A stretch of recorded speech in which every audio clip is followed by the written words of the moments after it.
بيضات، وعندي فانيليا، احط عليها فانيليا ونص كوبايه من السكر. هضربهم حلو قوي بالمضرب لغايه ما السكر يدوب، وهرجع احط عليها معلقه محسن جل. انا هنا ضربت البيض مع السكر حلو قوي.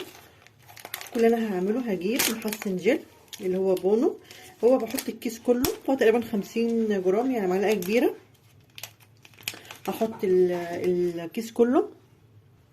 انا هنا حطيت معلقه محسن الجل اللي هو الكيس، وهجن اضرب لغايه ما الخليط ده يبقى عامل زي الكريمه بالظبط. انا كده ضربت المحسن الجل حلو قوي قوي مع البيض. هحط نص كوبايه من الميه عليها وهضرب برضو. احط نص كوبايه من الميه وهضرب حلو جدا لغايه ما الخليط يربط تاني معايا. انا كده خلصت ضرب الميه حلو مع البيض والمحسن. كل اللي انا هعمله احطها جنب، اصب كوبايه ونص من الدقيق. احط الكوبايه من الدقيق ماشي، وعندي كوبايه ونص شايله منهم معلقه حاطه مكانها كاكاو عشان تبقى السبونج بني. اللي وصل معايا لغايه دلوقتي يا جماعه ما ينساش يخش يعمل لي اشتراك ولايك في القناه. محتاجه دعمكم جدا جدا جدا جدا، وقفوا جنبي فعلا. وهجيب هنا عندي معلقه بيكنج باودر. يبقى هنا كده عندي معلقه بيكنج باودر، معلقه. وعندي هنا معلقه من النشا. احط معلقه صغيره كده من النشا واخليهم معلقتين نشا، بيدي الطراوه كده ويخلي الكيكه هشه كده جميله.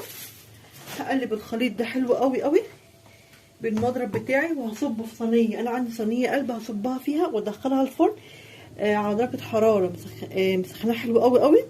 هتقعد بالظبط الصينيه دي بتاخد معايا تلت ساعه، وهرجع اوريكم شكل الصينيه ايه بعد ما استوت. ودي شكل الكيكه بتاعتي بعد ما طلعت من الفرن. بصوا يا جماعه انا هطلعها قدامكم.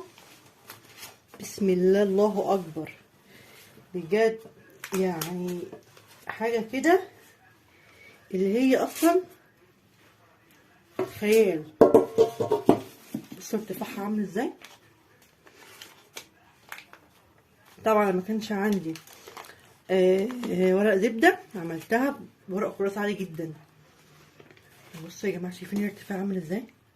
بسم الله ما شاء الله، بجد حاجه كده يعني تحفه. ضربين الاسبونج حلو قوي. حاطين البيض حلو 4 بيضات، نص كوبايه من السكر ضربناهم حلو. حطينا معلقه كبيره محسن جل. وحاطين ايه تاني يا جماعه؟ بصوا الشكل، بصوا. وحطينا كوبايه ونص من الدقيق ومعلقه صغيره من البيكنج باودر. وده كان شكل السبونج بتاعي. بصوا يا جماعه عامل ازاي. بسم الله الله اكبر، بجد حاجه